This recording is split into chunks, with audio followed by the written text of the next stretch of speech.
Hello, everybody. Welcome to the February 2024 BigFix Briefing Room. My name is Michelle. And I'm Joe Saylor. And we're going to talk about Microsoft security, like we always do. We have a little bit on Linux security. We will cover some notable exploits. We always touch on the CISA KEV updates, and there is a new security update for BigFix 10. So, Joe, why don't you take it away with the Microsoft security? Yeah, thanks, Michelle. So this month is a relatively heavy month for CVEs for Microsoft products. We have 73 total CVEs fixed in the updates for this month. About 122 actual updates were delivered, and that's a normal number because everything is cumulative nowadays. So no matter how many fixes we have, it's always like kind of the same number of updates. So vulnerability-wise, kind of heavy. Number of updates-wise, always the same.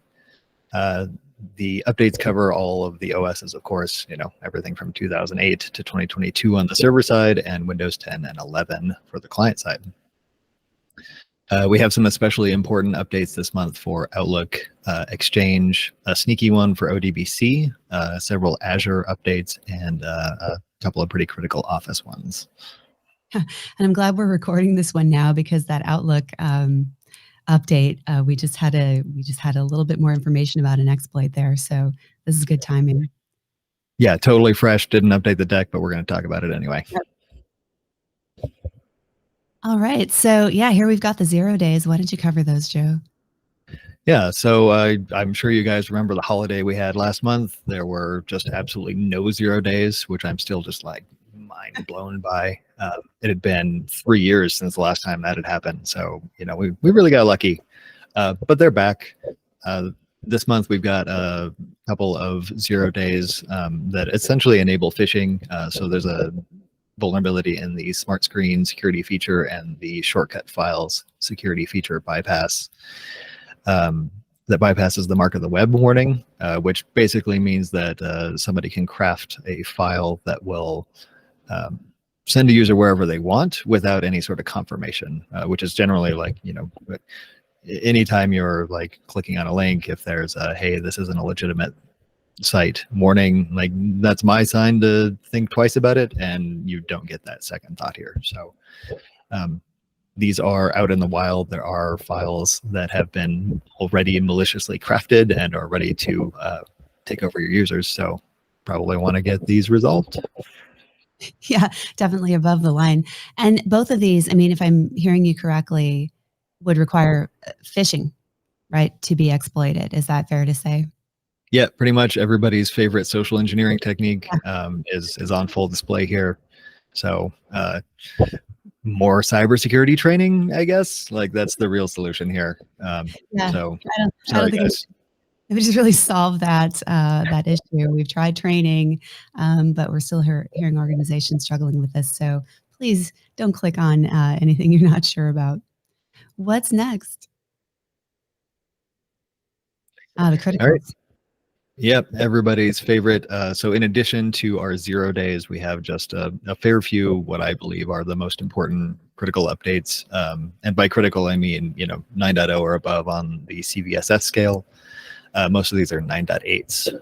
So our first one here, the Outlook remote code execution exploit is actually actively exploited as of today. So I guess it's not a 0 day, but like a 1 day. This one is particularly nasty because any message that comes in that's maliciously crafted in the preview pane can trigger it. So if you have Outlook running and you just, are scrolling through your emails and one of them has a maliciously crafted link inside of it, it will just activate this exploit. And there is examples out in the wild of that right now. So, that news just came out like seriously 8 minutes ago. And it sounds really scary to me. So in addition to this being 9.8 and, vicious on its own, it's now actively exploited. So this one is way above the line. So in a kind of similar story on the Exchange server side, there is a, it's really impersonation. They're calling it an elevation of privileges attack, but it's there's a leak on the client side that allows an attacker to essentially steal credentials and then log into your Exchange server with them and do whatever that user could have done. So not a great one. This has not been actively exploited yet. I mean, I guess I haven't checked the internet in the last 6 seconds, so maybe it is. As of right now, not exploited. Okay, what you're saying is to close that. Close it. Yeah. It's not good. You don't want people logging in, especially with the the Outlook remote code execution exploit. Like the two by their powers combined, if somebody can just sniff a login of a legitimate user and then send out malicious links that are automatically activated, like, boy, that's starting to look really scary. So yeah, way above the line again. So I see the next one here is a Jira plugin for Entra. What's Entra? Yeah, so for those of you who are unaware, Microsoft is rebranding Azure Active Directory. You can see the new icons on the right there. They are pretty similar, but it's confusing enough to me that it's not immediately clear what Entra ID was when I was reading through these CVEs. So just get it in your head. Azure is now Entra. Microsoft themselves seems to be a little bit confused by this because half the CVEs are this month are labeled as Azure and a few are labeled as Entra. So get ready for that transition to begin in earnest. So the vulnerability here is for the Jira login plugin for Entra ID. So if you use the single sign-in plugin for your Jira instance, this allows an unauthenticated user to change your authorized tenant, which effectively lets them just log in and do whatever they want with your Jira. So I know you've got this on the critical list, but if I recall correctly, that one was categorized as important. Yeah, that's just like a mismatch, I think. So CVSS says this is a 9.8. Microsoft says it's just important, not critical. That's their highest level of importance for an update. And I'm leaning towards CVSS on this one. The way I read this is essentially like any toddler that has a line of sight on your Jira instance, if you're using this plugin, can just own it. They can just take it over if they're near it. Okay, yeah, I agree with your assessment here to put it as critical. Sounds very bad. Yeah. So this one again for me would be a patch immediately kind of thing. Even though Microsoft says that it's just an important update. Okay. And then our last call out here is for the internet connection sharing remote code execution exploit. This one is the other way around. On the CVSS scale, it's actually only a 7.5, but Microsoft calls it a critical. I'm leaning towards Microsoft on this one.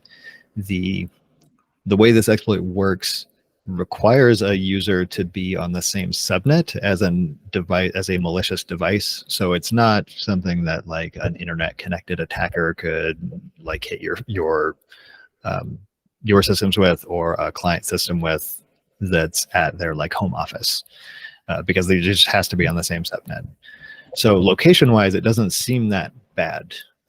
But if you think of the way that users really use their laptops, if say they went and logged into a mom and pop coffee shop, who are not well known for having great cybersecurity practices, it could very well be that an attacker maybe like leaves a Raspberry Pi device that's logged into that network and has prepared the ground ahead of time, and now suddenly your company laptop is compromised just because they connected to some unsecured Wi-Fi.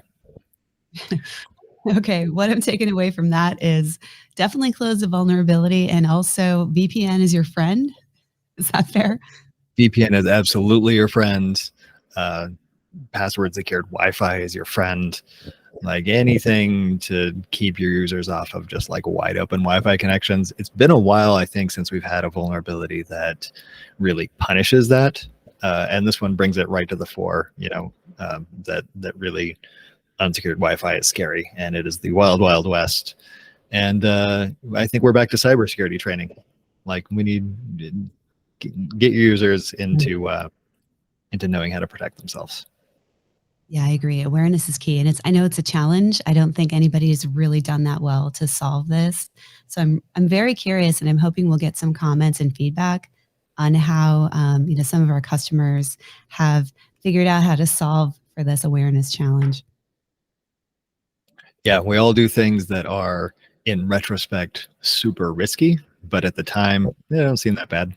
Like, say, connecting to Wi-Fi when you want to get on the internet and watch some wonderful security related content on YouTube, say. For sure. What's next? Oh, yes. Oh, yeah. I want to introduce this one. If you've been anywhere on the internet in the past few weeks, I'm sure you've heard about Ivanti and Fortinet. And yeah, Joe, I like your headline, "The Month That Broke Internet Edge Devices." This was really big news. So what happened is Ivanti and Fortinet, they have these VPN appliances that, sit at the edge. They're internet facing, and they have multiple unauthenticated remote code execution vulnerabilities. It was a big deal. CISA had a couple of advisories about it that weren't even 2 full weeks apart.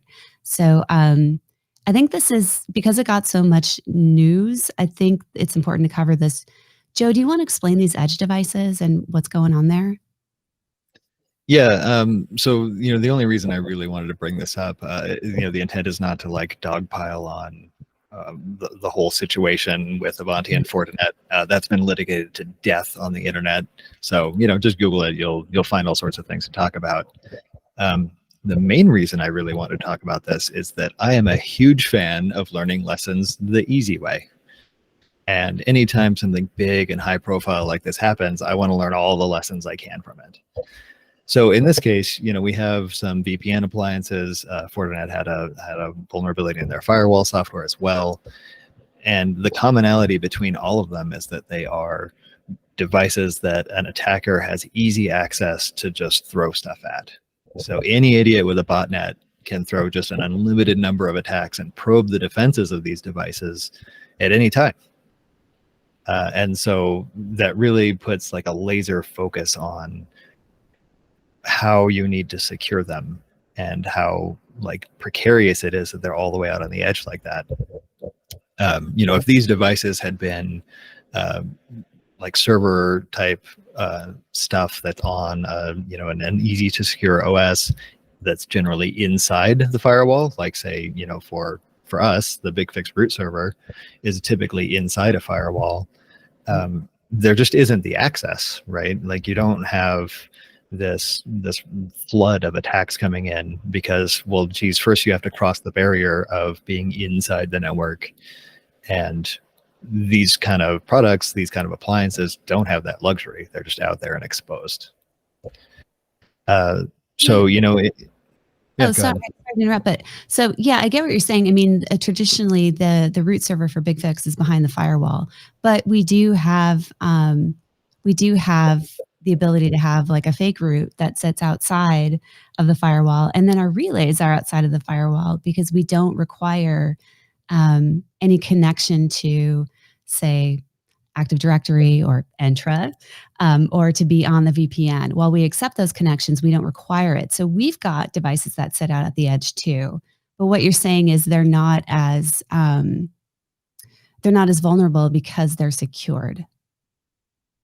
Yeah, and the easy lesson to learn here is that for our relays, the ones that are out on the edge and internet facing, every company has people working from home now. And, we've seen a huge rise in the number of relays that we have, BigFix relays that we have pointed out to the internet and are available and, therefore exposed in the same way.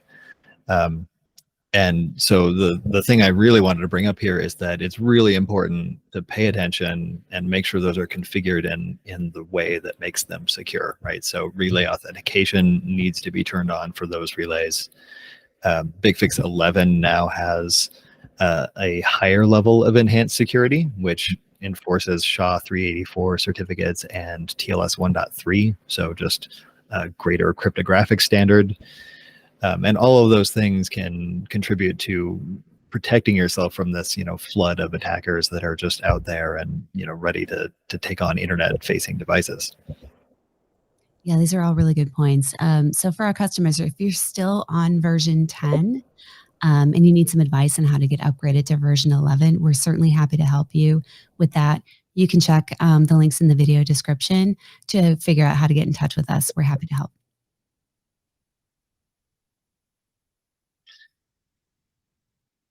All right. So moving on to some other current news.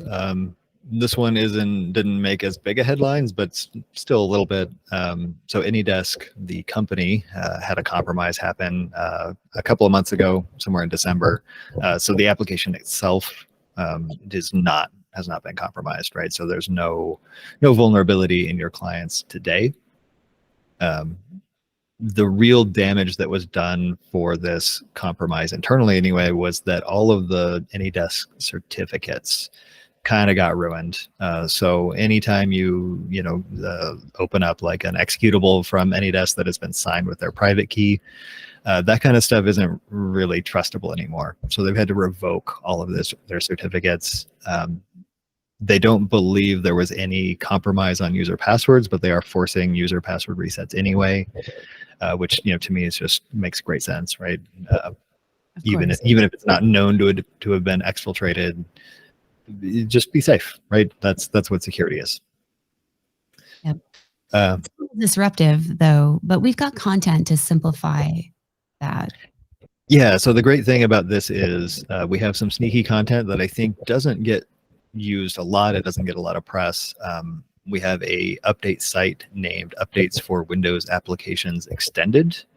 And that comes with, I believe, lifecycle and compliance. So, most customers will probably have access to this, but may not be subscribed because it's relatively new. It has updates for quite a few applications. We're up to like 250 some odd now, I think. And one of them happens to be AnyDesk. So AnyDesk has released a new version of their application, 8.08, with their new signing key.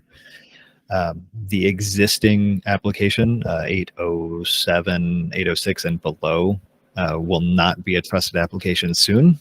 They have not yet completely revoked the certificate for those versions, but they will not be functional fairly soon. So updating to 8.08 with our Fixlet is just a great way to save yourself a bunch of headaches and get safe. All right. Thank you, Joe. Oh, yes. It looks like a light month for Linux admins. Yeah. In general, there's nothing very scary for Linux this month. I have just taken a short list of the highest CVSS score updates that are available for Linux this month, and nothing rises over a 7.8. Generally speaking, these are mostly crash vulnerabilities where you could have like a denial of service if somebody already has command line access on your boxes. So nothing too terrible. There is an escalation of privileges to sudo in the huge TLBFS fill super function. That one's, to me, maybe the most serious of them. But for the most part, this is business as usual for Linux. There's no unauthenticated attacker vulnerabilities here. Well, that's good. Somebody gets a little bit of a break this month. Oh, CISA KEV. So briefly about CISA KEV, if you don't know about it. CISA is a government agency that tracks all of the known exploited vulnerabilities, and they advise the U.S. federal agencies to close these vulnerabilities as high priority. And so we do keep track of this list for a couple of reasons. Just very quickly, one is that if you're just getting started with vulnerability management and you're not sure what to do first, the CISA KEV catalog is a pretty good place to start, because even though it's got 1,077 entries of it as of January 9th, it does cover most of the high priority things that you would want to address. So it's a great place to start. The other thing is that we do have content to discover and resolve the majority of the items on this list. And Joe, you've got a few highlighted there, so I'm going to hand it back to you. Yeah, I mean, the important thing to know about the KEV list here is that It's not necessarily vulnerabilities that are super scary and can result in your entire network being destroyed, but they are vulnerabilities that have right now active exploits that are out in the wild. So they're not theoretical. A lot of the theoretical 9.8s sound really bad, but nobody's ever really written code to exploit them, and so they're not as bad as it sounds. These ones all can and will be exploited, right? Like it's not theoretical, and that's why it's an important list. So I've highlighted a few items here. We've already talked about the Ivanti ones. Generally speaking, these are the ones that to me are exploits that could result in your whole network dying. Like they're the ones that are like super scary. The one that we haven't talked about yet is the Chromium type confusion vulnerability. This one is another update where another vulnerability where a user clicking on a malicious link can just kind of like instantly lose their system. So, no confirmation, no chance for them to kind of back out of a single misclick. So that update is, to me, one of the most painful here. And that's resolved with just the most recent updates to Chrome and Edge. Okay. Thank you, Joe. Oh, yeah. Yeah, we've got a patch available. Why don't you tell us about that? We do. This one's fresh off the presses, just released 7 days ago now. I can't count days. I don't know what days are anymore. Time is an illusion. But it's out now. It is mostly a bug fix and CVE resolution update. We did improve console load times. So any of you guys with larger environments that take 40 minutes to load the console, you'll probably really appreciate this one. In addition to just some normal vulnerability resolution, we have also updated some drivers.